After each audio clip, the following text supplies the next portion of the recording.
Con esas jornadas. Muchas gracias por estar aquí otro año más en esas ya tradicionales jornadas, que este año versan sobre diversidad y discriminación múltiple, abordadas desde una perspectiva interseccional. Soy Jean Roland Acuña, técnica de Vilchen. Vamos a empezar esta mesa redonda sobre vivir y medir la discriminación, un diálogo entre la experiencia social y la académica, con 4 ponentes. Tenemos a 2 ponentes aquí presentes físicamente y otras 2 que intervendrán online. Compañeras, compañero, es un placer teneros aquí. Mi esker. Empezaremos con Joaquín Azpiazu. Joaquín Azpiazu Carballo es sociólogo y profesor de la UPV y pertenece desde 2011 al SIMREF, el Seminario Interdisciplinar de Metodologías de Investigación Feminista, grupo formado en torno al interés común por desarrollar debates y herramientas para profundizar en los modos de conocer e investigar desde una perspectiva feminista y comprometida.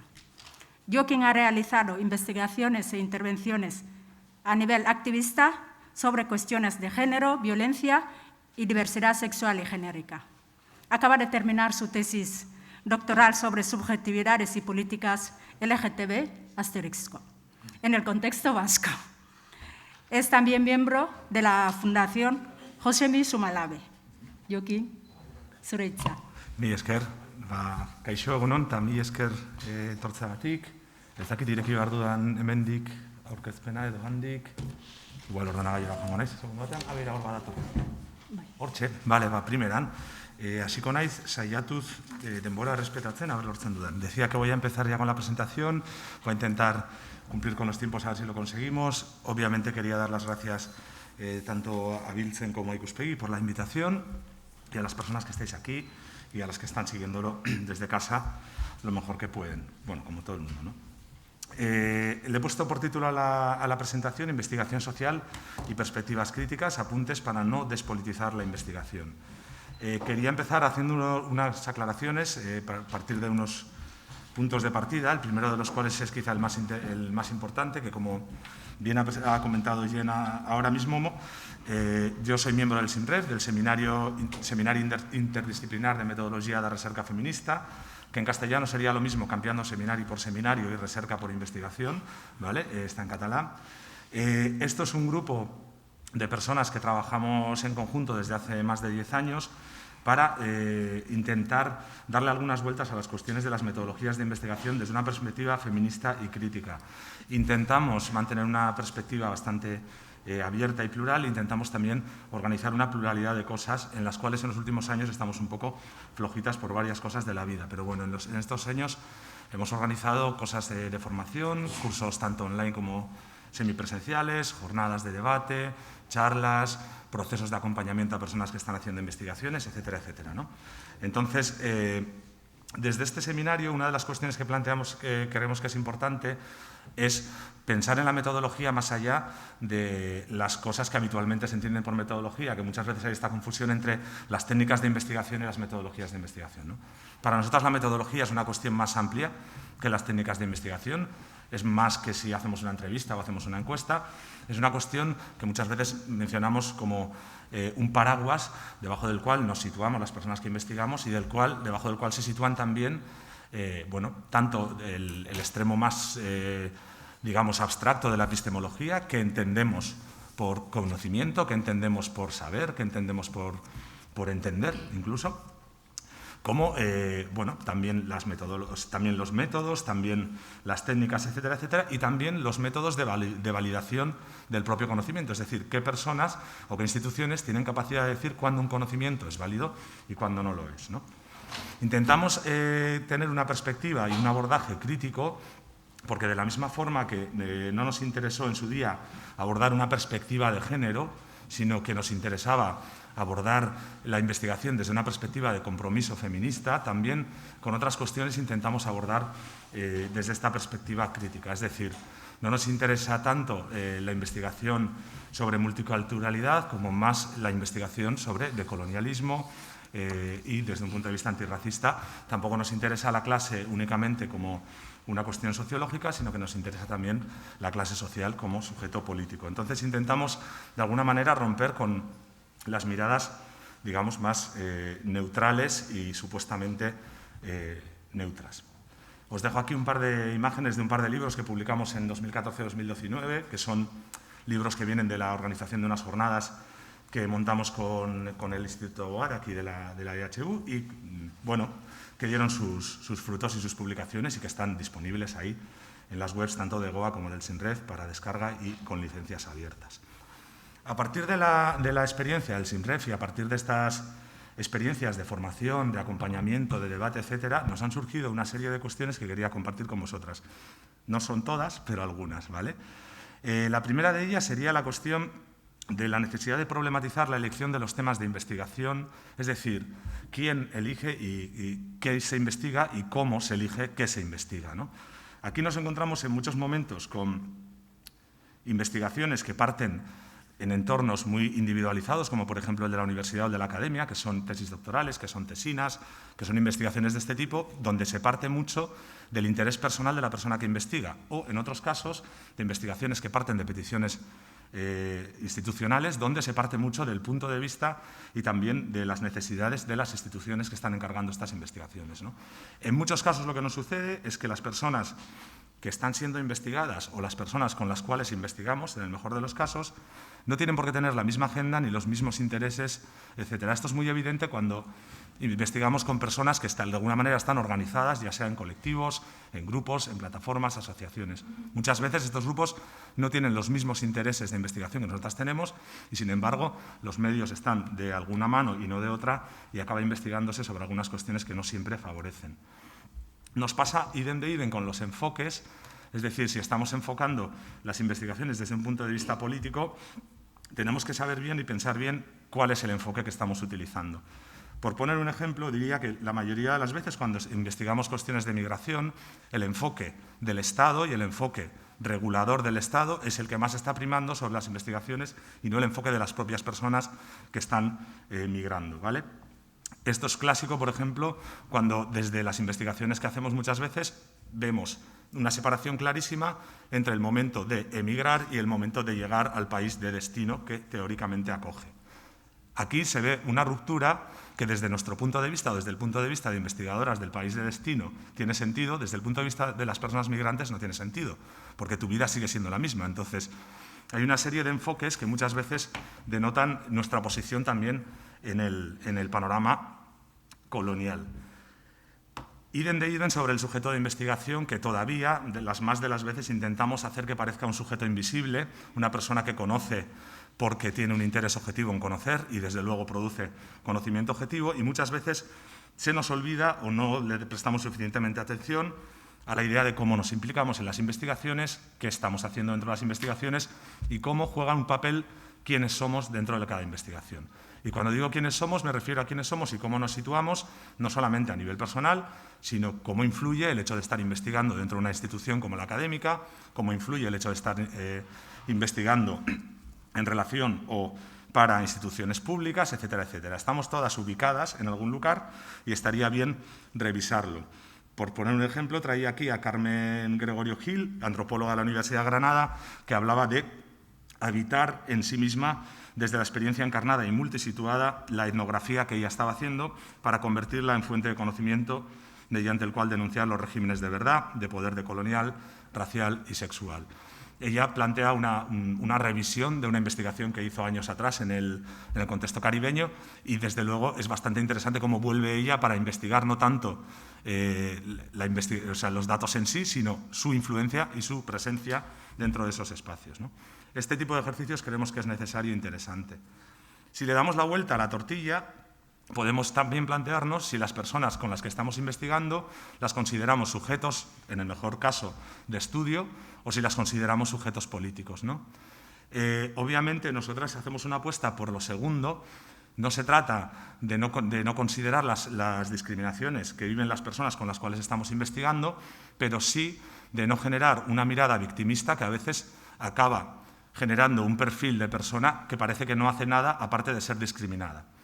las personas que estamos investigando, con las que estamos investigando, en muchos casos, y en la mayoría, de alguna manera, están envueltas o están metidas en procesos de resistencia a los poderes que les están sometiendo y están haciendo cosas.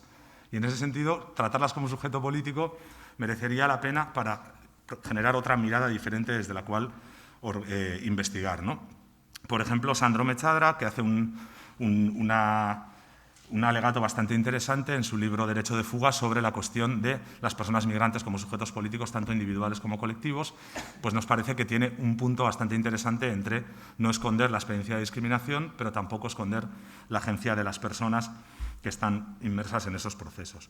Y para finalizar, nos gustaría también traer un poco la cuestión del tiempo, o de los tiempos, los recursos y de la participación. Las personas que investigamos tanto en el espacio institucional como en el espacio académico tenemos unos tiempos que, digámoslo claro, no se corresponden casi nunca con las personas con las que estamos investigando o a las personas que estamos investigando, según desde dónde lo miremos, ¿vale? Nunca se corresponden. Porque nosotros tenemos una subvención que termina en 1 año, porque nosotras tenemos una beca que termina en 2, porque hay un montón de cosas que determinan que el ritmo de la investigación no se corresponda con la de las otras personas. Entonces ya va siendo hora de también plantear qué se puede hacer y qué no se puede hacer y de plantear cambiar los ritmos de la investigación. Es decir, plantear que no es a las personas a las que investigamos a las que tenemos que hacer correr más, sino que tenemos que plantearnos hasta dónde podemos llegar sin hacer un uso utilitarista de las personas con las cuales investigamos. Y en este sentido se trata de nuevo de ver la investigación no solamente como un proceso que genera conocimiento, sino como un proceso que genera cambios y situarnos en hacia dónde queremos generar cambios. Para acabar, quería traer unas cuestiones breves sobre el tema de la interseccionalidad, aprovechando que está en el título. Lucas Platero, en unas jornadas que organizamos hace ya algún tiempo, nos hablaba de qué es la interseccionalidad y a quién analiza, ¿no? Que parece que estamos más ocupadas muchas veces en buscar la interseccionalidad en las personas que están abajo y no la buscamos tanto en las personas que están arriba. Es decir, la interseccionalidad es una cuestión que nos afecta a todo el mundo y también está bastante interesante investigar también pues, a los hombres blancos heterosexuales que trabajan en el sector del negocio, por ejemplo, ¿no? La segunda cuestión sería si podemos estar un poco atentas a las posibles derivas liberales o neoliberales de la perspectiva interseccional. Es decir, más allá de que la perspectiva en sí sea válida, hay unas formas muy múltiples de acercarse a la interseccionalidad y algunas de ellas acaban borrando algunas opresiones y acaban dejando una especie de maraña en la que no acabamos entendiendo demasiado, ¿no?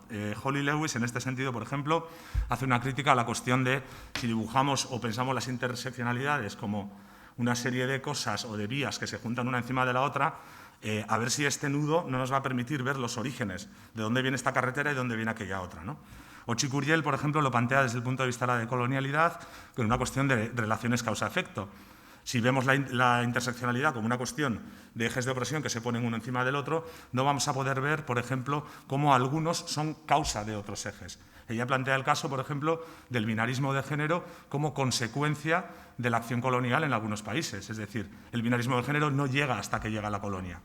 Y en ese sentido, plantearlo ahora mismo como una cosa que se superpone puede tener sentido, pero no se puede perder de vista que hay un origen de algunas opresiones que tiene que ver con otras, ¿no?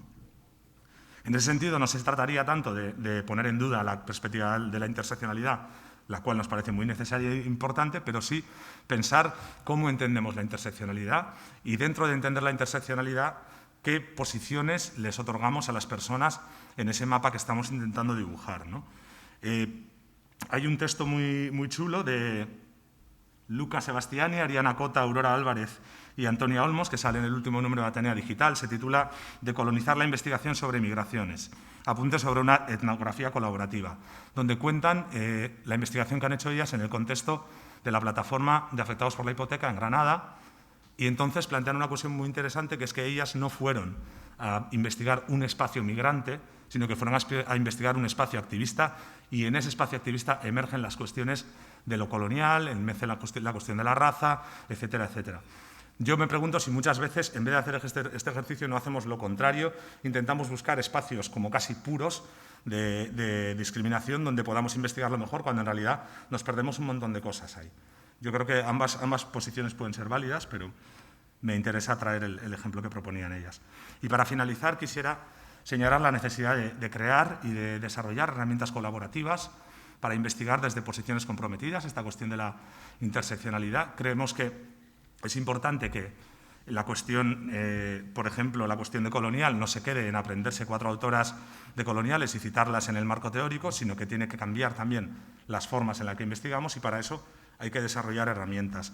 Os traigo un ejemplo del cual podemos hablar en otro momento si queréis, que son los Relief Maps que propone María Rodó de Zárate en la Universidad de Barcelona, que son mapas que sirven para dibujar de forma colaborativa con las personas de la investigación la interseccionalidad, dibujar en nuestra vida y en nuestros paseos por la vida qué nos sucede en base a diferentes ejes de opresión.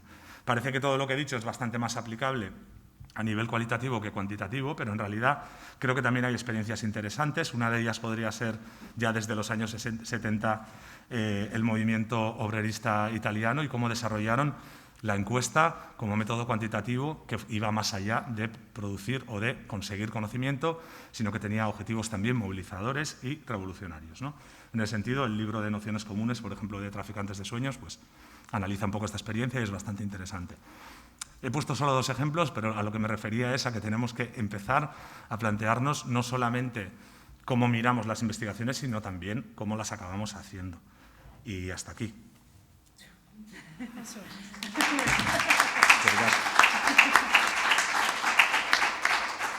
He ensayado 3 veces a la mañana para llegar al...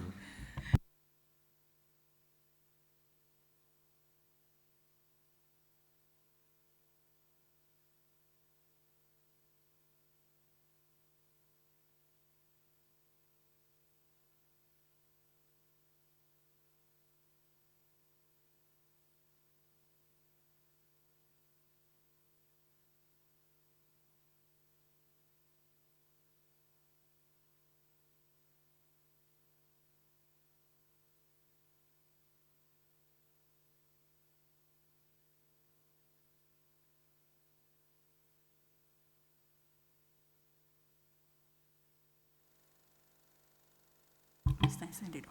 Ahora. Vamos a dar la palabra ahora a Teresa Sordé Martí.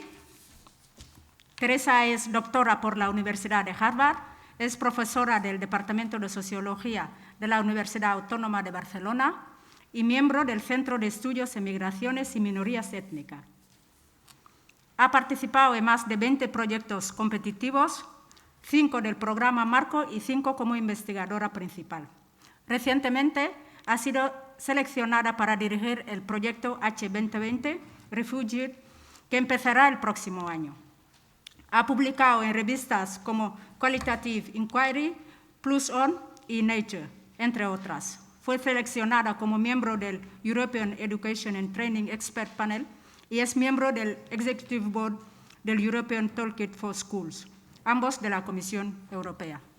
Teresa va a intervenir online. Teresa, tienes la palabra. Hola, ¿me escucháis bien? Bye. Sí. Vale, perfecto. Pues muchas gracias a Jen y a la organización, a Bilzen y a Ikuspuge. Voy a pasar a compartir la pantalla, ¿vale? Para hacer mi presentación. Jen, mantenemos lo de 15 minutos, ¿no?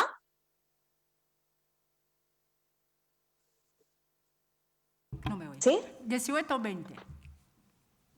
Vale, de acuerdo. Vale. Vale, pues ¿veis la presentación? ¿Sí? No veo las caras. Entiendo que sí, que si no, me avisáis.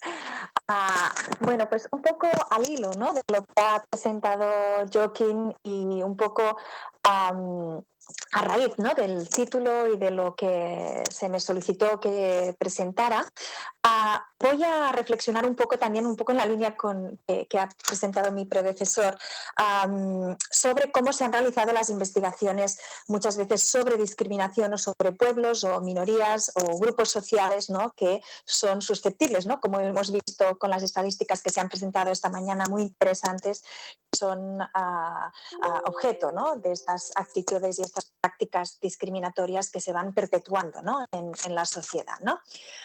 Estas investigaciones, ¿no? que muchas veces pues, se han dedicado, ¿no? a investigar estos grupos o sus vidas, sus experiencias, muchas veces han caído en el que se ha denominado las investigaciones exclusoras, ¿no? Y que de alguna forma muchas veces, ¿no? en el caso gitano, que es un ámbito que yo he trabajado, ¿no? Tengo experiencia, ¿no? en investigación, pues muchas veces en el caso del pueblo gitano, pero podemos replicarlo, ¿no? en otros colectivos, se han realizado sobre el pueblo gitano, pero sin personas gitanas, sin contar con las voces, ¿no? de las personas gitanas. También muchas veces estas investigaciones exclusoras lo que han hecho ha sido estar basadas en ocurrencias, en ideas, ¿no? sin haya una evidencia científica, ¿no? detrás que avale estas investigaciones y por último, ¿no? como consecuencia, ¿no? de estas dos primeras características, pues no han tenido impacto social, ¿no? sino que no tan solo no aportan conocimiento científico que contribuya a la superación de la exclusión social o de la discriminación, sino que muchas veces al contrario, ¿no? contribuyen a legitimar, reproducir o incluso a alimentar, ¿no? los estereotipos y los prejuicios existentes, ¿no? que afectan a estos colectivos. ¿no? Para seguir al hilo, ¿no? esto podemos encontrar a lo largo, ¿no? de los estudios gitanos, vemos muchos ejemplos, ¿no? de investigaciones que han contribuido pues, a perpetuar, ¿no? la exclusión y la discriminación que sufre el pueblo gitano, que ya lo hemos visto, ¿no? esta mañana es uno de los grupos más discriminados, ¿no? tan solo en nuestro contexto, sino también a nivel europeo. Un ejemplo, ¿no? de estas investigaciones, o para poner este ejemplo, pero hay muchas otras, es aquellas que han intentado examinar, ¿no? el rol de las mujeres gitanas, ¿no? La imagen de la mujer gitana que se presenta, ¿no? por ejemplo, en este artículo, ¿no? publicado por Timmermans, un profesor norteamericano, pero podemos encontrar muchos otros ejemplos, ¿no? Presentan una imagen de la mujer gitana como sumisa, subordinada, ¿no? que acata, ¿no? a todas las desigualdades de género que evidentemente ¿no? afectan al pueblo gitano, pero que no son exclusivas, ¿no? de la cultura gitana, sino que es una cuestión mucho más estructural, ¿no? mucho más que afecta a todas las culturas. ¿no? En esta cita, ¿no? lo vemos pues, como pues, se considera pues, que las mujeres gitanas no tienen, se les sustrae, ¿no? de esta agencia humana, ¿no? y se las dota simplemente como simplemente víctimas, ¿no? de un sistema que ellas pues, aceptan, ¿no? sin ningún tipo de reparo. ¿no? Esto es un ejemplo, pero los mismos estereotipos, ¿no? los encontramos, ¿no? pues, en otras investigaciones pues, que dicen pues, que incluso en la cultura gitana hay mucho más machismo, ¿no? que en otras culturas, ¿no? y cómo este papel de la mujer gitana pues, se va repitiendo, ¿no? en diferentes. ¿no? Los mismos estereotipos los encontramos en muchos de estos colectivos que son víctimas, ¿no? de discriminación. ¿no? Para poner un ejemplo, pero ya se han mencionado muchos esta mañana, ¿no? El colectivo latino, ¿no? en Estados Unidos, ¿no? también es un colectivo que sufre, ¿no? de todos estos estereotipos, ¿no? y estas imágenes falsas de la realidad. ¿no? Hay también muchas investigaciones también ya dirigidas por propias chicanas, ¿no? en este caso que demuestran que esta es una imagen falsa, ¿no? de la realidad. En el caso gitano, si volvemos al ejemplo, pues el movimiento asociativo gitano, ¿no? la misma realidad de muchas mujeres gitanas, ¿no? de un número creciente de mujeres gitanas, nos demuestra cómo esta imagen, ¿no? y este estereotipo es falso. ¿no? Aquí vemos imágenes de encuentros de mujeres gitanas que se están realizando desde hace más de 20 años en Cataluña, ¿no? y que se trasladaron a nivel europeo organizando dos congresos internacionales donde se agruparon más de 300 mujeres de 15 países europeos en el 2010 y también más recientemente en el 2018. ¿no? El título de este congreso se llamaban Las otras mujeres, ¿no? esas mujeres que tradicionalmente no han participado en estos congresos internacionales, ¿no? que también se organizan a altas esferas y que, por ejemplo, por muchas de ellas era la primera vez, ¿no? que participaban que cogían un avión, ¿no? o que viajaban, ¿no? fuera de sus barrios, de sus familias, ¿no? y que viajaban solas o con sus amigas, ¿no? con sus familiares para hablar, ¿no? Y discutir temas como educación, trabajo, feminismo gitano, ¿no? Y muchas otras cosas que conciernen a sus derechos, ¿no? Aquí vemos algunas imágenes, ¿no? De estos congresos. Estas son imágenes del 2010. Como os dije, se repitió, ¿no? También en Barcelona, organizado por una asociación de base, ¿no? Una asociación gitana de mujeres, Drom Cotarmesti, dentro que contó con la colaboración de muchas otras asociaciones de mujeres gitanas que trabajan en la base, como por ejemplo la asociación Simpromí, ¿no? Basada en el mismo Bilbao, ¿no? No tan solo desde el asociacionismo, ¿no? Se demuestran que estas investigaciones son falsas, ¿no? Sino también hay voces, ¿no? Que desde el feminismo gitano, ¿no? Aquí una líder, ¿no? Una activista que también está avanzando, ¿no? En hacer pasos en la academia, es Nicoleta Vitu, ¿no? Que también denuncia, ¿no? Esta falta, ¿no? De sensibilidad hacia la diversidad y las desigualdades entre mujeres, ¿no? Que muchas veces también nos encontramos desde la academia, ¿no? O, por ejemplo, más cercano a María Jerusalén Amador, ¿no? Que es la primera gitana doctora en sociología en Cataluña y cuyo trabajo ahora es investigadora Juan de la Cierva en mi propio departamento de sociología de la Autónoma de Barcelona, y que su tesis doctoral ha recibido múltiples premios y que se centra en analizar el papel que han jugado las mujeres gitanas en la transformación de la Iglesia evangélica de Filadelfia, ¿no? Que es muy popular, ¿no? Y que popularmente pues, se denomina el culto, ¿no? Y ella narra, ¿no? A partir de experiencias y de su primera persona también, ¿no? Todos los cambios, ¿no? En las transformaciones y cómo se han creado espacios solo de mujeres para reivindicar sus derechos, ¿no? Y para avanzar hacia una mayor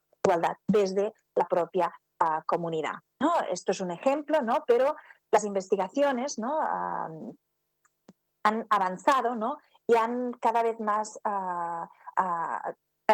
se han transformado, ¿no? Para superar estas investigaciones exclusoras, ¿no? Que, como hemos visto, pues conllevan esta exclusión social y educativa, ¿no? En lugar de contribuir a su superación, ¿no? De estos colectivos, con el ejemplo del pueblo gitano, pero que se puede aplicar a muchos otros colectivos. Desde la investigación, ¿qué se ha hecho? Voy a utilizar también otra investigación real, ¿no? Ya se realizó entre el 2001 y el 2004 el proyecto Workaló, que estaba financiado dentro del quinto programa Marco, y que es un ejemplo de cómo se superan las investigaciones exclusoras, ¿no? Es una investigación con y para el pueblo gitano. No puedo profundizar más en el debate en este con y para, ¿no? Pero aquí me voy a limitar a explicar un poco el impacto, ¿no? Solo un ejemplo de cómo se hacía este con y para, ¿no?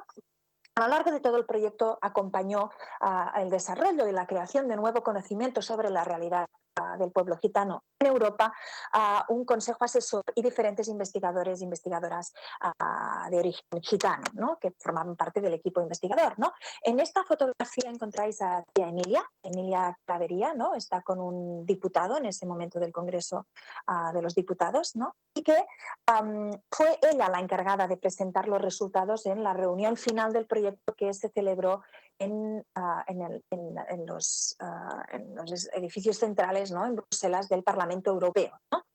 Ante esta audiencia, ¿no? Y ante la presentación de tía Emilia, que era analfabeta, ¿no? Ella vendía en el mercadillo, ¿no? En la calle, de hecho, no tenía ni parada, ¿no? En el mercadillo, y fue ella ese día que, en lugar de ir a vender, ¿no? Por las calles, pues se fue a Bruselas, ¿no? Para presentar los resultados de su experiencia como sujeto, ¿no? Creador de este conocimiento, ¿no? Inmediatamente su intervención, diferentes eurodiputados y diputados que estaban en la sala se comprometieron a llevar a sus congresos y al Parlamento Europeo resoluciones del reconocimiento del pueblo gitano como una de las minorías existentes en Europa, ¿no? Y así lo hicieron, ¿no? En abril del 2005 se reconoció a nivel europeo y en septiembre se reconoció en el Congreso de los Diputados, dando lugar a diferentes políticas. En Cataluña también se había dado lugar al Plan Integral del Pueblo Gitano, que desde el 2012, ¿no? Solo un dato, ¿no? Del impacto social que ha conseguido este plan, se ha conseguido que accedieran a la universidad más de 75 personas gitanas, ¿no? A través de diferentes programas, ¿no? Desde el 2012. Una cifra muy importante. ¿Cómo se consigue, ¿no?, esta transformación social? Pues a partir de metodologías que trabajen con y para, ¿no?, a los colectivos, ¿no? Una de ellas es la metodología comunicativa, que parte de esta idea de la creación dialógica, ¿no?, del conocimiento, ¿no? En la creación del nuevo conocimiento, por una parte, el equipo investigador, ¿no?, que está formado por personas gitanas o no gitanas, ¿no?, depende, ¿no?, de la investigación que se esté llevando a cabo, es la obligación, ¿no?, de llevar, ¿no?, a este diálogo el conocimiento acumulado por la comunidad científica internacional, ¿no? Y esto se contrasta, ¿no?, se problematiza, ¿no?, con el conocimiento y las experiencias vividas por los actores sociales cuya realidad se está analizando, ¿no? Es a partir de este diálogo que no tan solo se recogen los datos, sino también se analizan y se discuten las recomendaciones, ¿no?, o todos los resultados, ¿no?, que se obtengan de esta metodología, ¿no?, de esta co-creación de conocimiento. Esta idea, ¿no?, de co-crear y de romper, ¿no?, este desnivel metodológicamente relevante, ¿no?, que estamos acostumbrados en las investigaciones tradicionales, ¿no?, en el cual el investigador, ¿no?, o la persona que investiga, ¿no?, el experto, ¿no?, o el científico o científica, ¿no?, tiene una subjetividad que se le niega, ¿no?, al actor social, y que de alguna forma se sitúa en una posición jerárquica superior, ¿no? Esto Habermas, ¿no?, desde los años 80, con la publicación de la teoría de la acción comunicativa, ya denuncia que tenemos que superar, ¿no?, este desnivel metodológicamente relevante y colocarnos en un mismo nivel, ¿no?, que las personas, ¿no?, que protagonizan y que viven esas realidades, ¿no?, sin suponer, ¿no?, que nuestros presupuestos ontológicos son más complejos, ¿no?, que las que tenemos que atribuir al actor, ¿no?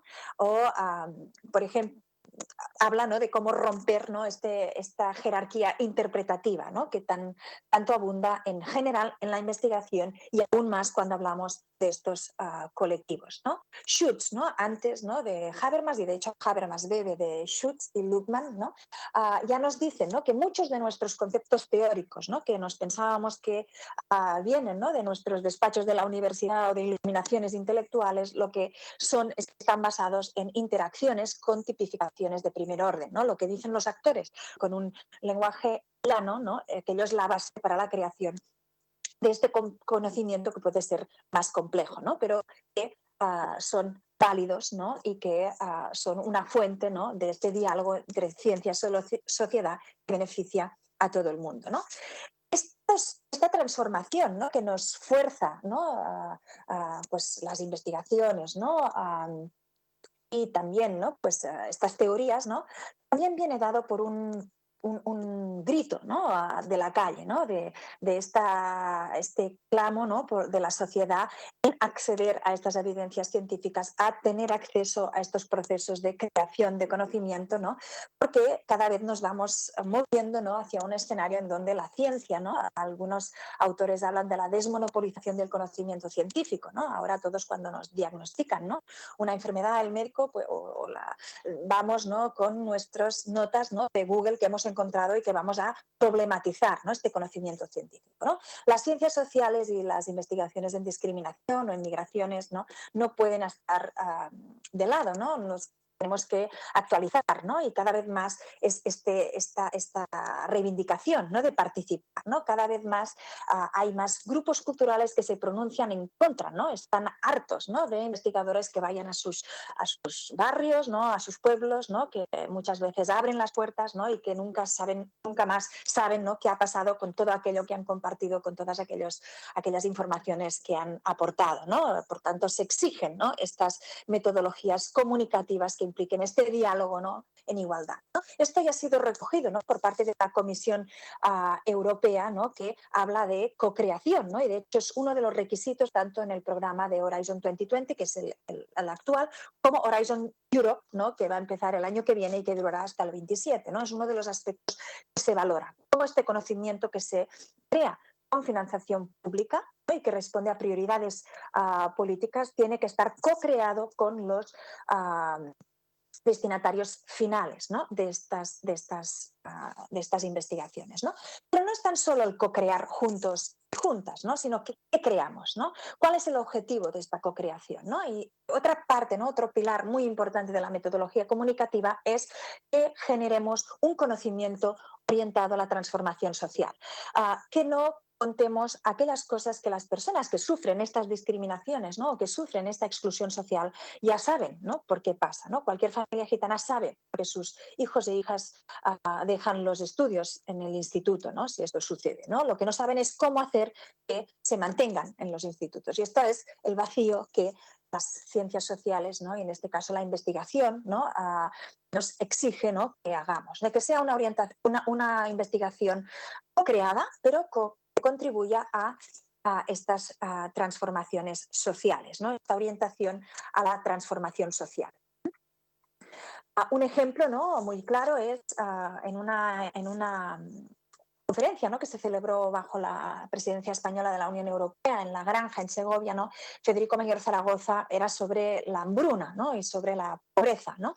Y se titulaba Science Against Poverty, ¿no? Y él concluyó, ¿no? Esta conferencia diciendo que era la última conferencia que iba sobre pobreza, ¿no? Si no se dedicaban esfuerzos a ver cómo se podía superar esta pobreza, ¿no? Porque el mejor diagnóstico es la autopsia, pero el problema es que llega demasiado tarde, ¿no? Las personas, ¿no? Que sufren estas discriminaciones necesitan soluciones ya, ¿no? No podemos esperar, ¿no? O que sea demasiado tarde, ¿no? Como también se ha discutido esta mañana.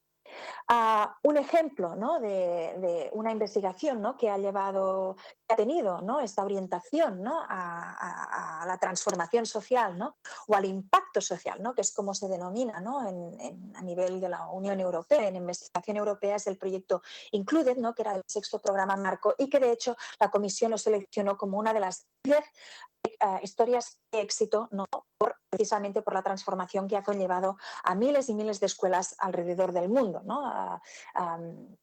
Y que, de hecho, es el único proyecto dedicado a las ciencias sociales, ¿no? que ha merecido esta mención, ¿no? Si la cocreación era, ¿no? un requisito, ¿no? para desarrollar, ¿no? proyectos europeos, ¿no? del programa marco, el impacto social cada vez más, ¿no? es lo que hace inclinar la balanza para conseguir un proyecto europeo o no, ¿no? Y es lo que también es uno de los pilares, ¿no? que se valora en las evaluaciones, ¿no? de estos proyectos, ¿no? Ramón Flecha, ¿no? de hecho un bilbaíno, ¿no? fue el chair, ¿no? el grupo de expertos que se encargó de desarrollar una serie de indicadores, ¿no? para medir, ¿no? y para asesorar, ¿no? a los investigadores cómo conseguir este impacto social en sus investigaciones, ¿no? Como vemos, ¿no? La forma que se define impacto social es hasta qué punto estas investigaciones que se están desarrollando están contribuyendo a avanzar, ¿no? a que la sociedad avance hacia la consecución de los objetivos de desarrollo sostenible, ¿no? de la ONU, ¿no? como considerados como que tienen cierto consenso social, ¿no? Y voy a terminar, ¿no? aquí con estas ideas, ¿no? de la cocreación, pero también el impacto social, ¿no? como formas de superar estas investigaciones exclusoras. Os voy a dejar para terminar con esta diapositiva, ¿no? que es una captura de pantalla de una noticia que salió en el diario feminista, ¿no? después del Congreso Europeo, ¿no? el del 2018 de Mujeres Gitanas, que se celebró en Barcelona, ¿no? donde el eslogan, ¿no? el resumen era no hay quien nos pare, ¿no? Y muchas gracias.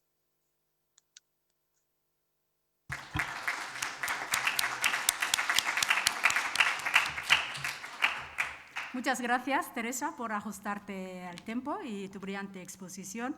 Si antes Joaquín ha abordado la cuestión de replanteamiento de cuestiones fundamentales en torno a la investigación, sobre todo que tenga en torno al cómo y a sus fines, Teresa nos ha llevado a través de mostrar investigaciones que antes terminaban reforzando estereotipos y, por tanto, legitimar la discriminación de ciertos colectivos, en este caso las personas gitanas, ¿no? Y nos ha mostrado también el avance en este ámbito de cómo llegar a tener una investigación con impacto social.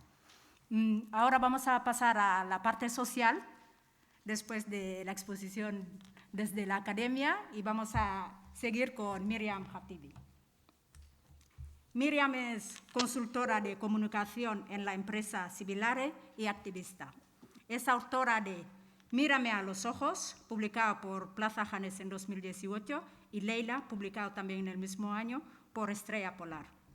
Además, de vez en cuando participa en secciones de opinión de distintos medios de comunicación en las que reclama la presencia de personas de origen diversos en los espacios de visibilidad mediática, especialmente las mujeres.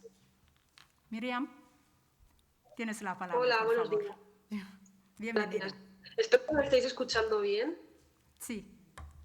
Vale, genial. Pues, bueno, como mis compañeros, agradezco mucho que hayáis contado conmigo y a ti, Jean, por toda la organización.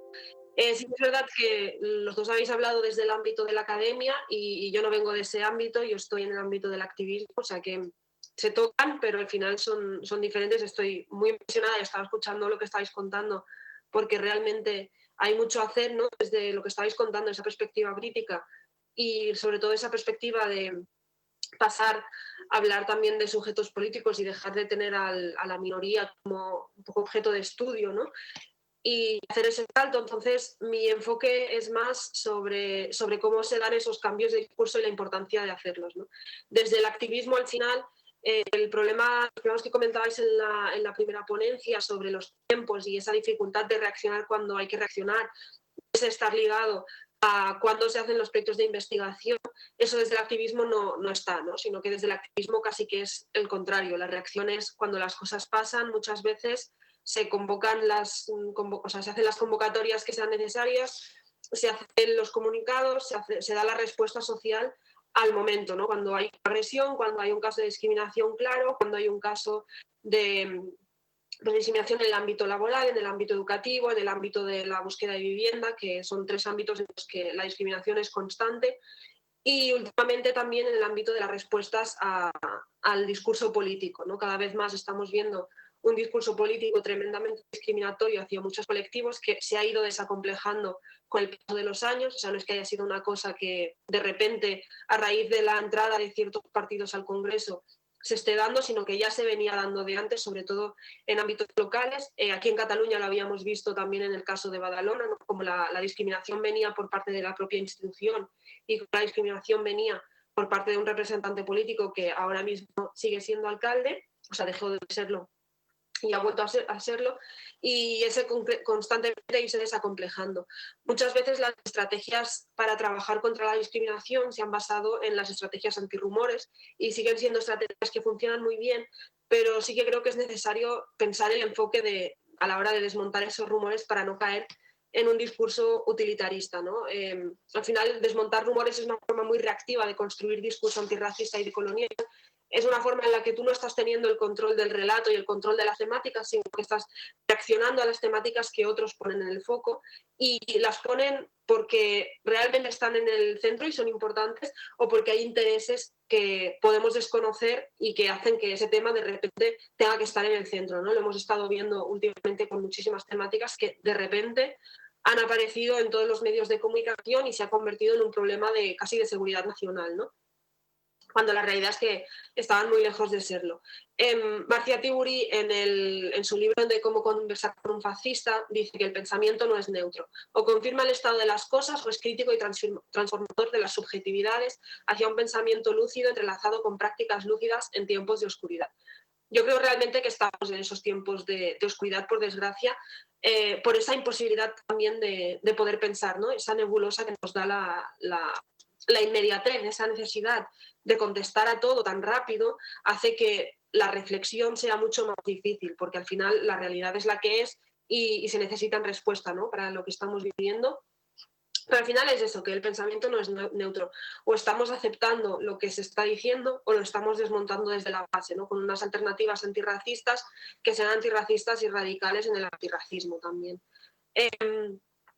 Yo recuerdo hace muchos años en la universidad participaba en debates de estos de ligas universitarias. Bueno, no llegaba a ser universitaria, era dentro de la misma universidad, solo que con compañeros pues, de otros grupos. Allí tirábamos una moneda al aire y entonces se decidía si ibas a estar a favor o en contra de una posición, ¿no? y entre los muchos temas que salieron a debate estaba el tema de la migración, de si estabas a favor o en contra de la inmigración. Entonces, bueno, básicamente era tirar una moneda al aire y el grupo que le saliera una opción defendía una cosa y el otro otra, y básicamente se había preparado las dos posturas antes.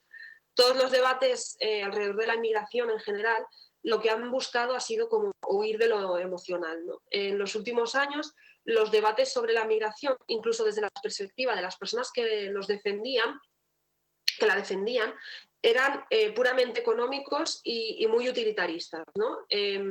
La inmigración tenía que justificarse o defenderse a sí misma en base a si representaba o no una aportación económica y demográfica al país. Es decir, que en un debate tú podías tener personas que estuvieran a favor o en contra de la migración, y los que estaban en contra decían que se trataba de una carga económica insostenible para el Estado, y los que estaban a favor decían que era una inyección económica que el Estado necesitaba, ¿no? Y no dejaba de ser un discurso completamente utilitarista en el que se huía un poco de hablar casi de la humanidad. Hablar de derechos humanos, de justicia global, parecía que era casi llevar el debate a lo emocional y por lo tanto automáticamente perderlo.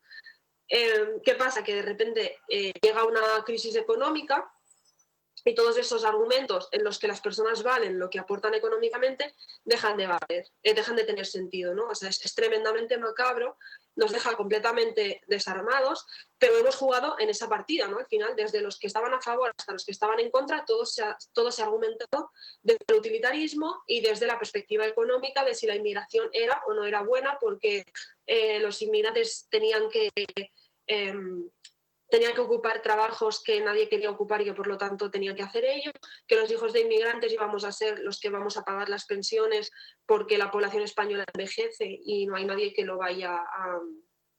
que somos los hijos de inmigrantes los que lo vamos a compensar, y por lo tanto pues acabas teniendo un discurso eso, ¿no? Alrededor de lo económico, alrededor de una inserción laboral que sea exitosa, alrededor de la valía del inmigrante, basada en si la inserción laboral ha sido o no ha sido exitosa desde perspectivas profundamente capitalistas y profundamente de mercado, ¿no? Cuanto más avances en la carrera profesional y más lejos llegues, mejor visto eres y más a favor podemos estar todos de la inmigración, porque estamos demostrando que también valen, ¿no? Los casos de buenas noticias sobre inmigrantes han sido y son constantes, y esas buenas noticias se reducen a lo que comentabais al principio, ¿no? No hay una perspectiva crítica, sino que hay un seguir alimentando un sistema que al final cada vez más estamos viendo cómo falla y cómo está dejando a muchas personas fuera, ¿no? El paro juvenil en Europa es muy alto y por lo tanto también es muy alto entre hijos de inmigrantes, pero no, el paro se supone que es un fracaso, en cambio el poder tener un trabajo, pues eso es éxito, pero ya no éxito solo a nivel laboral, sino casi que es lo que te determina como persona y lo que determina si vales o no vales, ¿no? No solo a nivel social, sino también a nivel institucional. La renovación de la tarjeta de residencia, del documento de identidad de las personas extranjeras, es decir, las que no tienen nacionalidad española, está ligado a un contrato laboral. Es decir, si tú tienes un contrato laboral, puedes renovar; si no tienes un contrato laboral, no puedes renovar. Si te quedas o no te quedas, depende de si estás trabajando o no estás trabajando, y además tienes que hacerlo de forma regulada. Por lo tanto, nos encontramos con eso, ¿no? Con intentar desmentir rumores, porque al final, sin darnos cuenta, estamos entrando en esas lógicas de las que desde el antirracismo y la decolonialidad radical se quiere huir. Estamos entrando en esa perspectiva de la entrecrucijada totalmente capitalista, en la que una persona vale lo que aporta, y en intentar romper esos estereotipos, ¿no? Entramos además en una perspectiva tremendamente individualista, es decir, destacamos mucho el primero que, pero se nos olvida completamente todo el movimiento que hay detrás.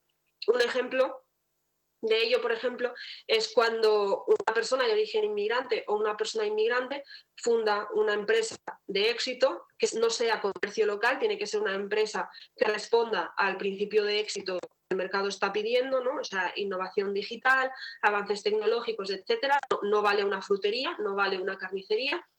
Y entonces, cuando esa persona ha creado ese negocio, empieza a llenar los titulares como la primera persona que, o la persona que, a pesar de su origen, ha conseguido esto, ¿no?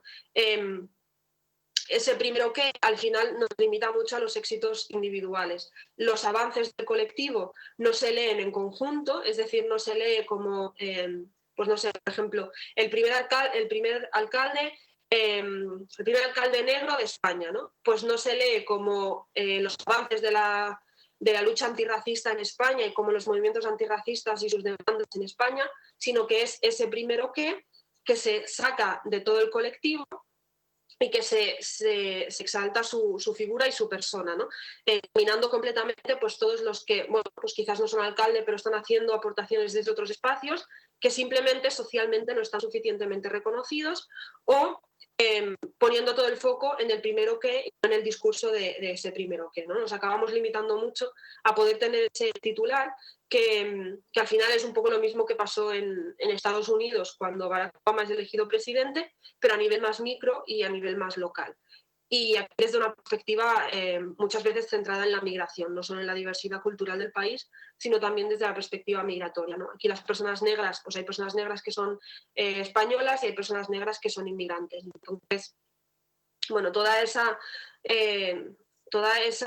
particularidad que tenemos aquí, pues no la estamos contemplando muchas veces cuando no estamos pensando en el primero que y el primero que responde a unos estándares.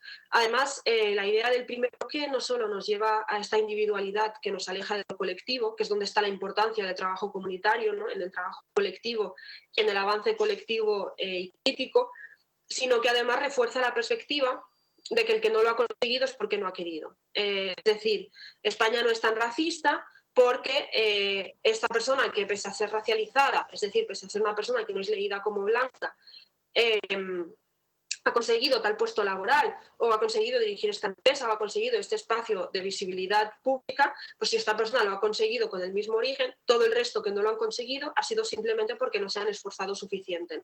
Si uno puede, ese uno me justifica toda una estructura que es profundamente racista, pero que me da una excepción para justificarse, ¿no? Y en esa excepción es donde corremos muchas veces también el peligro de perdernos, de dar por hecho que las cosas ya están conseguidas y olvidar el global, ¿no? El fracaso escolar sigue siendo muy alto entre muchos colectivos minoritarios, las tasas de desempleo siguen siendo muy altas, mucho más altas que la mayoría, entre colectivos minoritarios o minorizados, y en cambio que haya una excepción que sea muy positiva no te justifica ni acaba con ello, ¿no? No acaba con el dato general.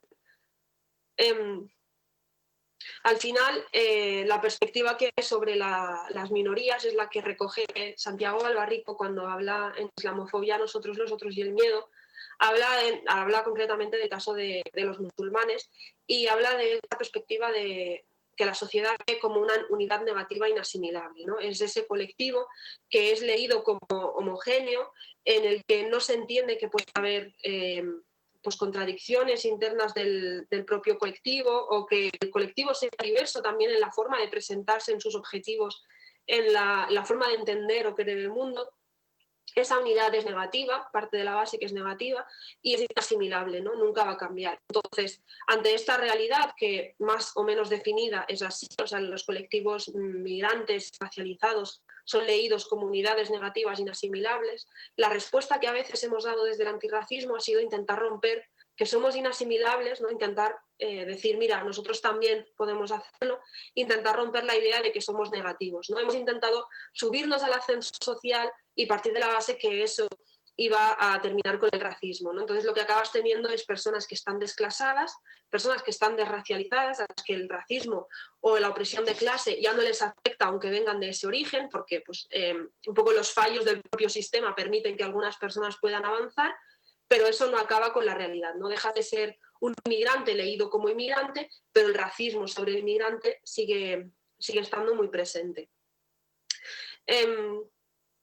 Con todo, volviendo a Marcia Tiburi, con la que empezaba al principio, ella habla mucho de cómo el fascismo al final opera desde el que no vale, ¿no? A ver si lo voy a encontrar. La perspectiva utilitarista, bueno, no sé por dónde está, pero la perspectiva utilitarista al final es el que vale, vale, y el que no, pues no me sirve para la sociedad y por lo tanto dirijo mi discurso contra él. Si a esto le sumas el racismo profundo que ya tienen los partidos y las posturas de extrema derecha, que como decíamos, no es que ahora haya más, pero sí que está mucho más desacomplejada, lo que acabamos teniendo es eso, ¿no? Que intentamos correr esa un poco como la típica imagen del hámster que intenta correr en una rueda, que está corriendo todo el rato sobre sí mismo y que no avanza, intentando desmontar esa idea, ¿no? Intentando decir, nosotros también somos válidos, en lugar de ir a la base, ¿no? Y a la raíz y decir, nuestras sociedades no se pueden regir sobre quién es válido o quién no es válido en un sistema capitalista o en un sistema de éxito social que no aceptamos desde base. No podemos partir de ese argumentario y, por lo tanto, nos alejamos completamente y nos vamos a hablar de justicia global, de derechos humanos y de sociedades que sean tremendamente diferentes a cómo las estamos viendo ahora, ¿no? La perspectiva antirracista no quiere estar cómoda dentro del sistema, sino que quiere precisamente cambiarlo entero. Para ir terminando, todo esto será posible cuando el discurso y el debate sobre las personas migrantes y sobre las minorías deje de ser un monólogo y pase a ser un diálogo, ¿no? Si estamos hablando de instituciones o incluso de personas individuales que tienen privilegios, que no ocupan el lugar de la minoría, sino que se expresan desde la mayoría y que en el mejor de los casos escuchan a la minoría, estamos hablando de un monólogo. Estamos hablando de la academia o estamos hablando de personas blancas, hombres blancos, mujeres blancas. Yo también ocupo mis espacios de privilegio en muchos espacios y también lo reconozco, que estamos en el mejor de los casos escuchando para después nosotros decidir hacia dónde se articula nuestra opinión, ¿no? En lugar de establecer realmente diálogos, ver al otro como igual y desde allí decir, ostras, sí, pues igual sí que tenemos que repensar toda la sociedad, no solo te escucho para aprender sobre ti, sino que también quiero aprender de tu forma de entender el mundo y tu perspectiva sobre el mundo. Es decir, esa relación nosotros-ellos, que siempre ha existido y que seguirá existiendo, porque así somos los humanos, ¿no? Nos articulamos pues, en grupos con los que tenemos más puntos que creemos que son en común, y entonces salir de eso ese nosotros-ellos, aunque sea en algunos momentos, para poder pensar, vale, estas dos posturas, la postura, por ejemplo, del migrante y de la persona que vive en el país que recibe la migración, cuáles son las relaciones entre estas dos personas, ¿no? No es solo tú has venido a mi país o yo he venido al tuyo, sino cuáles son las relaciones económicas y de poder que hay entre nuestros países y cómo eso articula el mundo en el que vivimos y la forma en la que entendemos que tú has llegado o que yo he tenido que ir. Un poco esto, creo que si sigo ya me voy a alargar demasiado. Entonces, bueno, mi conclusión al final es que sin repensar la sociedad de forma radical no vamos a poder hablar de las minorías porque seguiremos dando vueltas sobre argumentos que no aceptamos realmente, que en el fondo estamos viendo que están viciados y que por lo tanto nos intentamos justificar en una partida que no es la nuestra, hablando desde la perspectiva antirracista. Y que por lo tanto estamos eso, ¿no? Dando vueltas en un argumento que no es el nuestro, que desgasta profundamente, y yo creo que la perspectiva antirracista tiene mucho que aportar también a nivel de transformación de sociedad, de justicia global y de vivir vidas que valga la pena vivir, ¿no? Y no vivir vidas que se valoran según el éxito económico o profesional de una persona. Y gracias.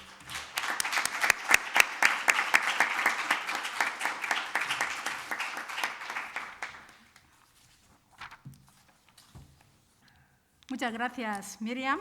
Ha sido un placer escucharte. Pues hemos visto cómo Miriam nos ha subrayado algunas cuestiones interesantes, sobre todo desde el activismo, ¿no? Cómo se va trabajando como más de forma reactiva, ¿no? Hay algún caso, pues hay que movilizarse ya e ir. Y la necesidad de cambio de enfoque, ¿no? De pasar a esta visión utilitarista de la inmigración a un enfoque más de derechos humanos y la necesidad de una transformación radical de la estructura racista de la sociedad. Vamos a pasar la palabra a Teresa. A ver si se pone ahí.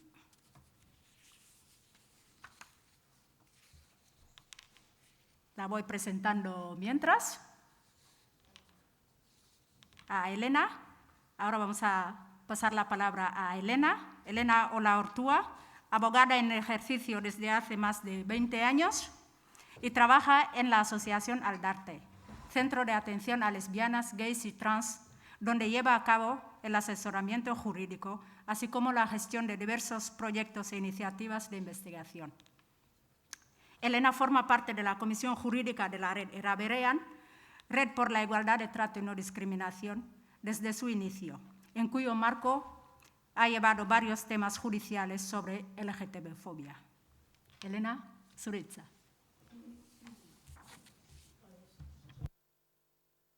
Lehen eta behingoz, eskerrik asko etortxagatik eta eskerrik asko ikuspegi eta biltzen era berean zarea saio honetara gonbidatzeagatik. Muchas gracias y voy a intentar también brevemente, como mis compañeros, o ajustándome al tiempo, pues nos hemos planteado desde el ámbito académico y el título de la mesa redonda decía «Vivir y medir la discriminación, un diálogo entre la experiencia social y la academia», ¿no? Pues desde la Red Era Berean consideramos también que es muy importante compaginar las dos cuestiones, ¿no? La vivencia y la experiencia de la discriminación y cómo se mide esa discriminación. En el ámbito académico creemos que es fundamental por todo el tema de cómo recoger datos y para tener una fotografía real y sobre todo por la trascendencia que eso luego puede tener en cuanto a tema de políticas públicas, de reivindicación y demás. Me voy a basar en un primer momento en explicar qué es la Red Era Berean, que la podríamos definir o que la podríamos integrar en esta primera parte de vivir la discriminación. ¿Y por qué digo esto? Porque Era Berean es una red impulsada, en primer lugar, por el Gobierno vasco, que se fundó, que se creó a finales del año 2014 para luchar contra la discriminación por origen racial, étnico, nacional y por orientación o identidad sexual e identidad de género. Es decir, aúna las tres miradas, como llamamos nosotros en los términos que nos movemos en la Red Era Berean, aúna las tres miradas que nos parece que es un elemento de valor a tener en cuenta. Mirada migrante, mirada LGTBI y mirada gitana. Y uno de los valores o de sus principales valores que tiene que ver con esto de vivir la discriminación es que la Red Era Berean está formada por asociaciones. Es decir, la Red Era Berean tiene un ámbito de actuación o de acción en todo el País Vasco y se basa o se centra en el trabajo del tejido asociativo, es decir, se basa y tiene como ejes fundamentales que llamamos antenas a asociaciones de estos tres ámbitos, asociaciones del ámbito migrante, asociaciones del ámbito de la población gitana y asociaciones del ámbito LGTBI.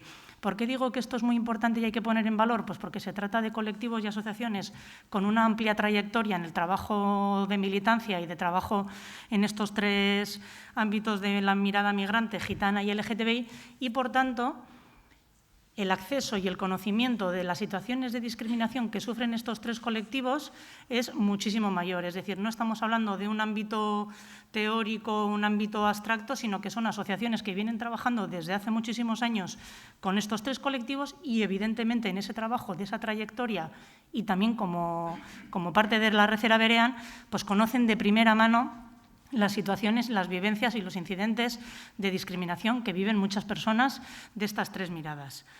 Como habla también, como decía el título de las jornadas, la aproximación interseccional, pues otro de los valores fundamentales de esta Red Era Berean es ese carácter interseccional. ¿Por qué? Pues porque muchas veces esas tres miradas se cruzan. En esas tres miradas tenemos personas gitanas que son gays, lesbianas y trans, tenemos personas migradas que también son del colectivo LGTBI y hay muchas veces pues es donde se producen o donde se conjugan las situaciones de discriminación. Pongo un ejemplo. Nosotras, como antena, muchas veces hemos atendido a personas, por ejemplo, migradas, que lo que te dicen, personas, por ejemplo, solicitantes de asilo por orientación sexual e identidad de género, que te dicen, yo en mi país solo era LGTBI. Cuando he venido aquí, además de ser LGTBI, soy migrante. Y esa realidad yo no la había vivido hasta ahora, la discriminación o el rechazo por mi origen o por mi raza, ¿no? Es decir, ahí se van cruzando y se van entrelazando una serie de vivencias y de realidades que yo creo que la riqueza y la potencialidad de esta Red Era Berean es un poco poder conjugar y tener esa mirada tan presente, ¿no? Esa mirada interseccional que muchas veces, como decía también Joaquín, pues lo atraviesa absolutamente todo, además de otras circunstancias que nos cruzan y que nos atraviesan a todas. Como objetivos, pues la Red Era Berean diría tres, ¿no?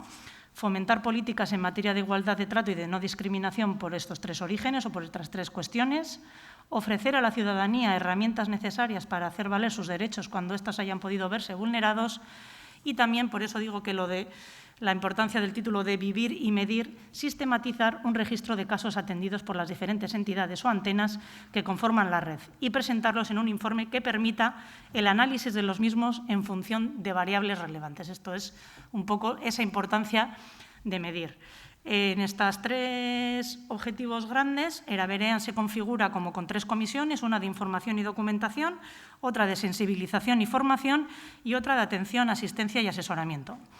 La de sensibilización también nos parece una labor fundamental de la propia red Eraberean por la importancia de que el tema de la discriminación tiene que ver y atañe a toda la sociedad. Es decir, tenemos como esos 2 niveles de la atención, asistencia y asesoramiento a la víctima, a la persona que sufre esa discriminación, pero creemos que también es fundamental esa proyección pública y esa función también que comentaba la compañera de transformación social, ¿no? Es decir, y en esa mirada y en ese trabajo también de sensibilización, pues no solo se atiende a las personas que son víctimas de forma directa, sino que también tenemos esa mirada en relación a, por ejemplo, qué tratamiento hacen los medios de comunicación de estas realidades, cuál es el lenguaje que utilizan, si detrás de ese lenguaje y de muchos titulares, como decía la compañera, pues está ese prejuicio y ese estereotipo en relación, por ejemplo, a las personas gitanas o de cualquier otra de las miradas.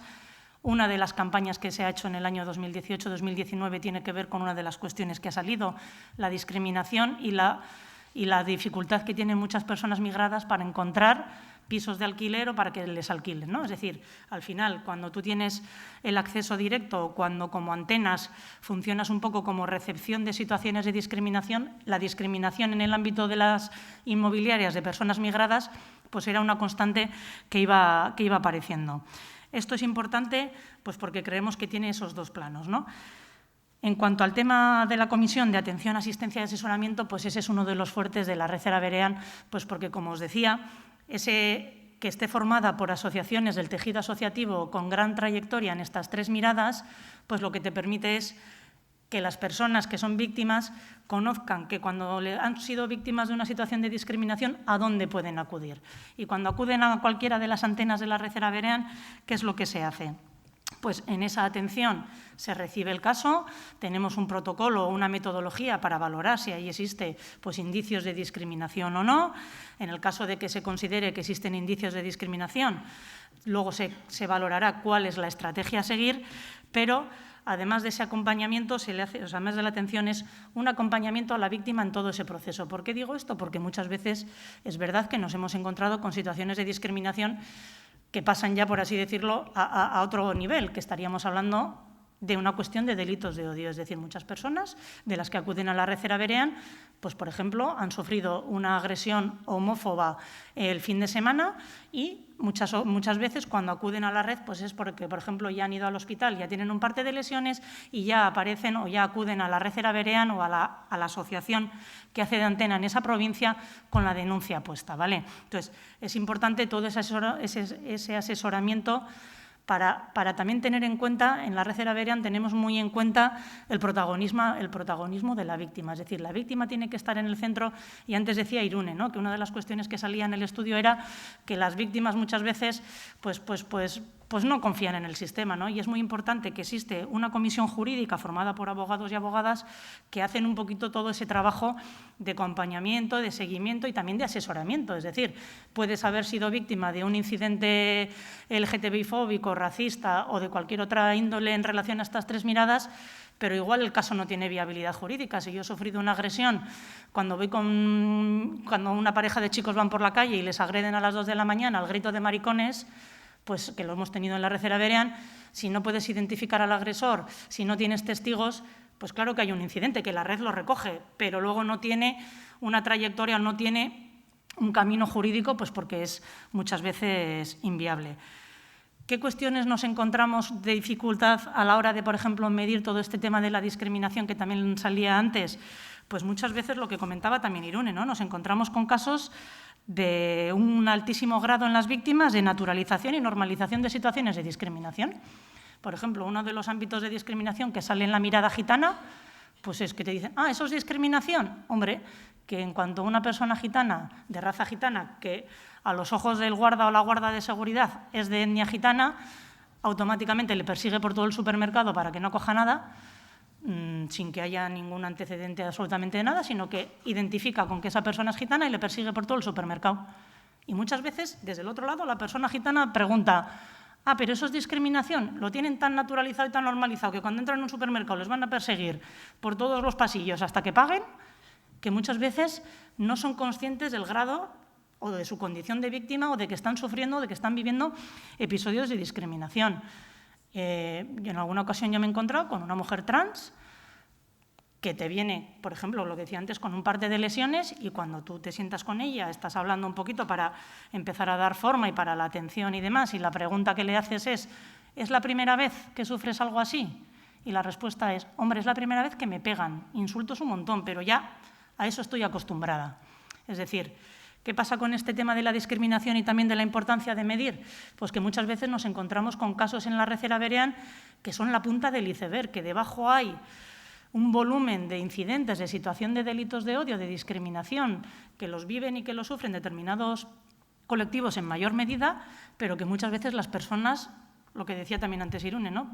Lo que percibo que me va a suponer para mí ir a una comisaría o poner una maquinaria en marcha, pues ya está, si es que lo tengo normalizado, que cuando yo salgo de la puerta de mi casa, como me decía a mí esta chica, me insulten todos los días, pues es algo que asumo como parte del día a día. Ahora ya una agresión ha pasado una línea roja en la que ya te empiezas a asustar y en la que acude al recurso de la red Eraberean en este caso, ¿no? Entonces yo creo que es importante poner en valor un poco esta cuestión, pues porque luego es muy importante también en esa unión o en ese trabajo de diálogo entre la experiencia social y la académica, la necesidad de que se produzcan esas sinergias para que entre todos y entre todas podamos tener una fotografía lo más real posible, ¿no?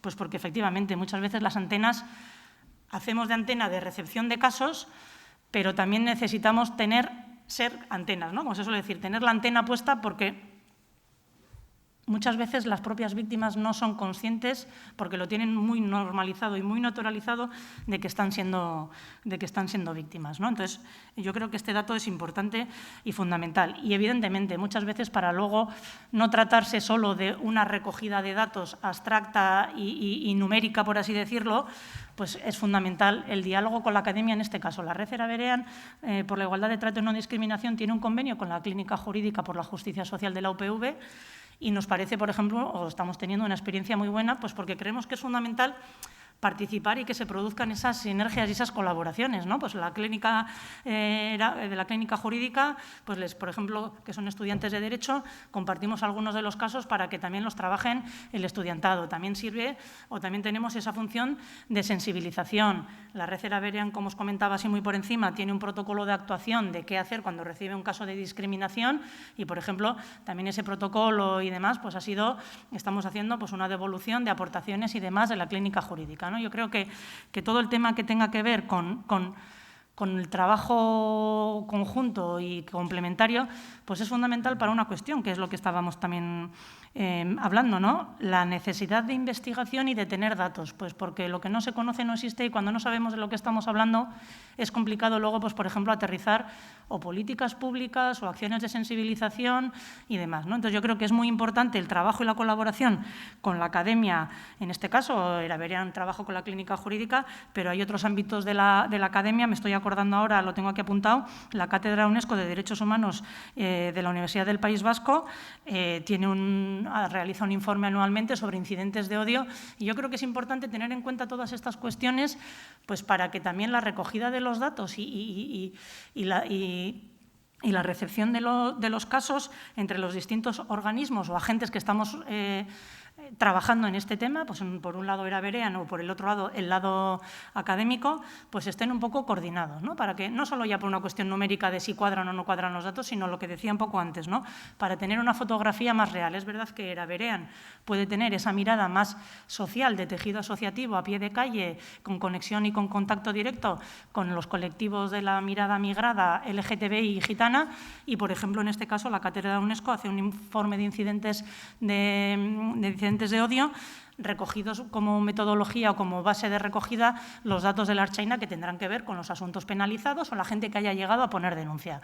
Como Eraberean, muchas veces los recursos o las vías de solución o de abordaje de los casos, mejor dicho, en algunos casos es la judicial, pero en otros casos o en otros muchos casos hemos llegado a realizar alguna labor de mediación o incluso también de denuncia, ¿no? Es decir, cuando hay una radio, cuando hay un medio de comunicación que en relación, por ejemplo, a una situación conflictiva problemática que se achaca a personas gitanas en el barrio de Zorroza y la tertulia radiofónica, pues las llamadas telefónicas son todas de un tono, en fin, pues esa antena no ha venido nadie como víctima directa, pero como Red Era Berean tenemos, y nunca mejor dicho, las antenas bien puestas y cuando detectas una situación de estas, pues ha llegado a mandar una carta y a pedir una reunión con ese medio de comunicación para denunciar o para poner un poco la piedra de toque y decir, oye, esto está rozando pues, un discurso que no es aceptable, ¿no? Quiero decir que esas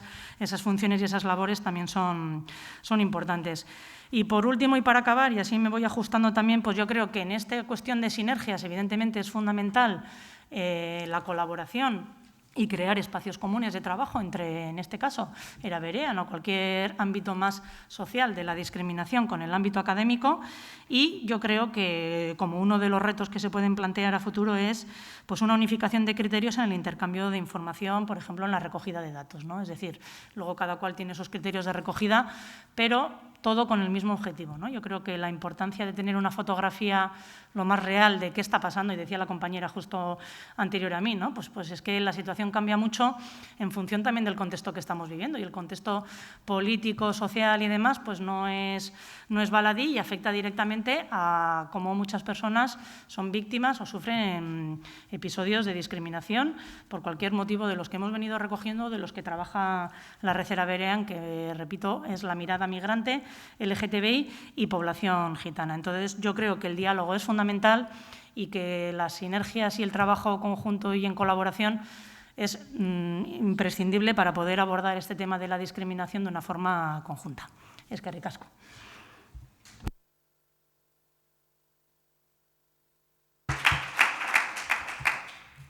Bueno, tenemos ponentes aquí fantásticas, ¿eh? Una capacidad de síntesis increíble. Todas han ajustado de maravilla el tiempo y tenemos, vamos, casi 40 minutos para poder debatir.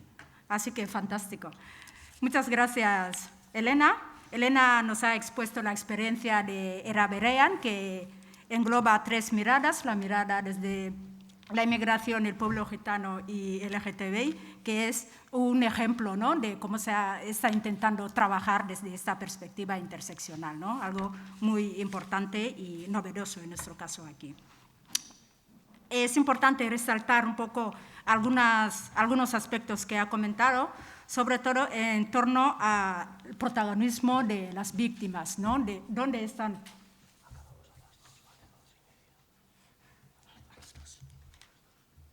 ¿Verdad? Vale, entonces me he liado yo con el tiempo, ¿verdad? Acabamos a las 2. Os llevaba a las 2:30. Gracias, Imanol. Vale, pues vamos a dejar entonces directamente las preguntas mejor. ¿Alguien quiere intervenir? ¿Hay alguna pregunta? ¿Una duda?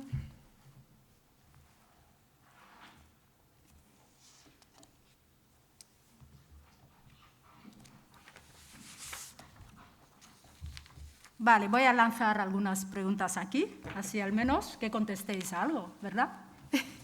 Vale, una pregunta para Miriam y Elena y otra para Joaquín y Teresa, así al menos intervenís. Para Miriam y Elena, un poco en torno a la cuestión de las luchas sociales. Como sabemos, un poco se han conformado en torno a identidades marcadas, ¿no? La lucha de las mujeres, las luchas LGTB, el pueblo gitano y esto, ¿no? Entonces, teniendo en cuenta toda esta trayectoria, esta historia de luchas por identidades, ¿cómo podemos llegar un poco a construir luchas sociales que se articulen en torno a una agenda más interseccional, de juntar, superar, ¿no?, esa fragmentación de identidades? Y para Joaquín y Teresa, la cuestión del extractivismo académico, antes lo habéis abordado, que es una forma de investigar solo para impulsar carreras académicas y sin ningún compromiso con las causas políticas de los sujetos de esta investigación. Bueno, en este caso casi que se les ve como objetos, ¿no?, de la investigación. Entonces, un poco, ¿qué se está haciendo para superar los recelos y generar un mayor impacto social de la investigación? Nair Suna, quien quiera. ¿Online me escuchan? Vale. Os ondo. Yo voy diciendo lo que a mí... Bueno, efectivamente, el tema este de las luchas sociales y de las cuestiones muchas veces de las identidades marcadas, como dices tú, son como líneas rojas que parece que son departamentos estanco que no nos podemos mover, ¿no? Yo, pues por ejemplo, eso, la red Era-Berean es un espacio interseccional en el que se aunan las tres miradas en este caso, ¿no? Yo creo que la tecla o la línea podría ser, o el horizonte, esa creación de espacios de intercambio de experiencias y de espacios compartidos, ¿no? Es decir, cuando hay realidades que están atravesadas por tantas diversidades, pues yo creo que lo importante y lo fundamental en todos los ámbitos, o sea, desde el ámbito académico, desde el ámbito también de la lucha social, feminista, no etnocéntrica, no heteronormativa, en todas esas realidades, crear espacios comunes, ¿no? O sea, quiero decir, de lucha y de reivindicación.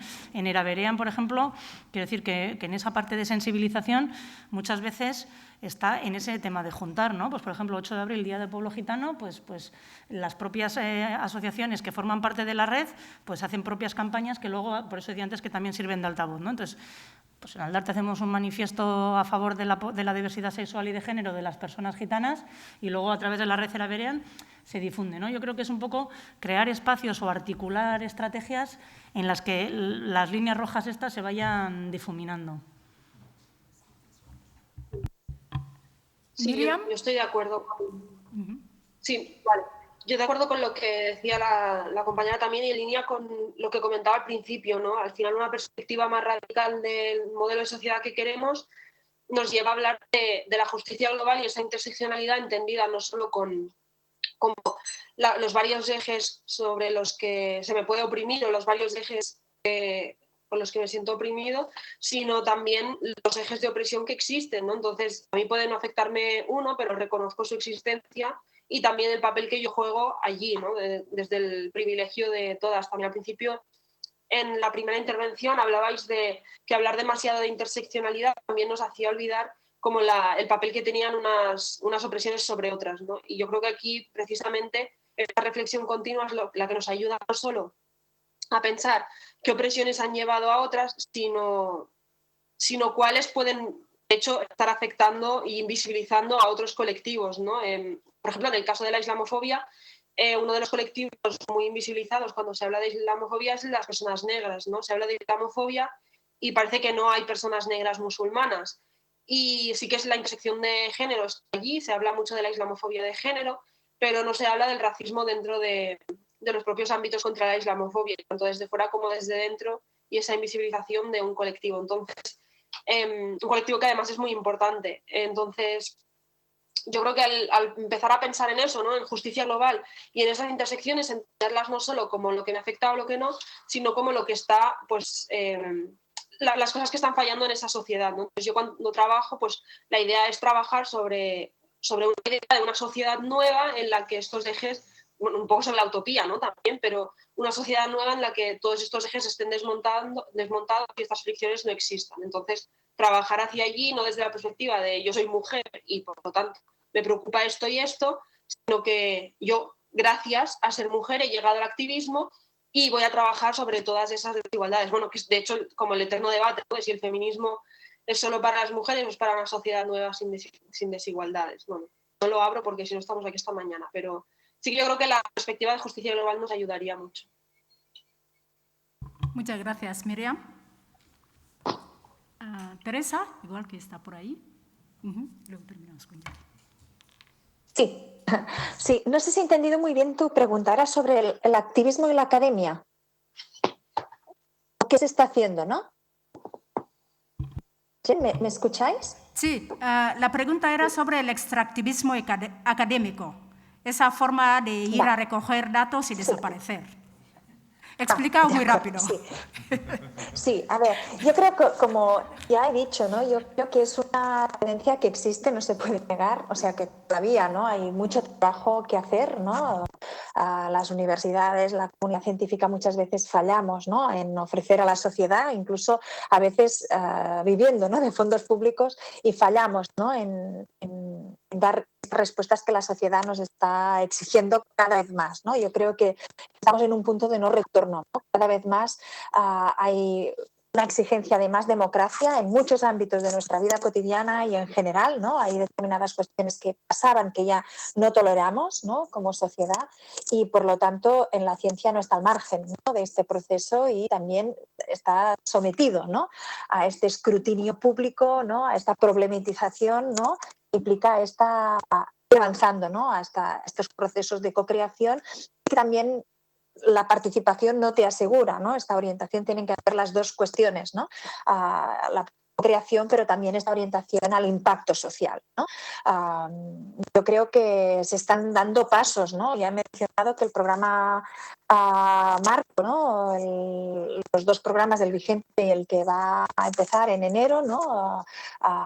Horizon Europe, pues ya lo exigen, ¿no? Exigen en todos, pero no tan solo en ciencias sociales, sino las de medicina, ¿no? Tienen que implicar la visión de los pacientes, ¿no? Tienen que implicar la visión de las personas que son adictas, ¿no? A las drogas que están para prevención, ¿no? O sea, ya es una cuestión que no hay una vuelta atrás, ¿no? Que cada vez más se nos exige, ¿no? Hay reductos, pero cada vez más se nos exige por parte de la ciudadanía y también cada vez más por parte de las instituciones, ¿no? Que nos ciñamos a esta orientación a la transformación social. Muchas gracias, Teresa. Joaquín. Vale, pues no sé, yo solo quería hacer un apunte de que a lo mejor esta cuestión del extractivismo académico existe y es una faena y ya la hemos criticado, pero tiene una relación muy directa con la estructura académica y con las formas de funcionar de la academia, que si no las criticamos, igual desde lo que decía Miriam antes, de no hacer una crítica más radical a las cuestiones que nos atañen, seguramente no las vamos a superar. Porque podemos acabar haciendo metodologías muy participativas y seguir manteniendo la maquinaria salvaje de la universidad, de ser citadas, de publicar en academia, en revistas de impacto, de escalar a nivel social, etcétera, etcétera.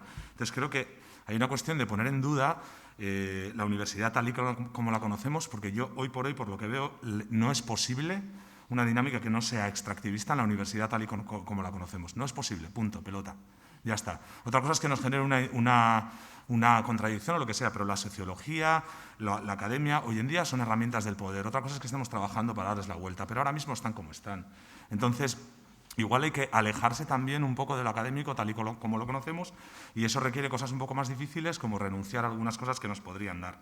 Y ahí, si abrimos algunas líneas de colaboración con los movimientos y con los colectivos y con la gente que está en la calle, a lo mejor no nos costará tanto decir que la gente no denuncia cosas racistas a la policía porque la policía es racista y no denuncia cosas homófobas a la policía porque la policía es homófoba. Porque esto es algo que los colectivos de calle tienen muy claro y que parece que desde otros lugares nos da miedo decir, pero es que es evidente, está sucediendo. Entonces tenemos que abrir estas líneas para poder superar también una serie de tabús y de cosas que no se pueden decir dentro de ciertos espacios porque precisamente estamos sujetos a algunas estructuras, ¿no? Mi esker, Joaquín. Vamos a cerrar con esas últimas palabras, la necesidad de una alianza, de una sinergia más cercana entre la academia y el movimiento activista, entre las ONGs, para trasladar mejor esas investigaciones para que tengan un impacto social real. Mi esker, y seguimos a la tarde, a las 6, en Ellacuría. Nos vemos ahí. Eskerrik asko.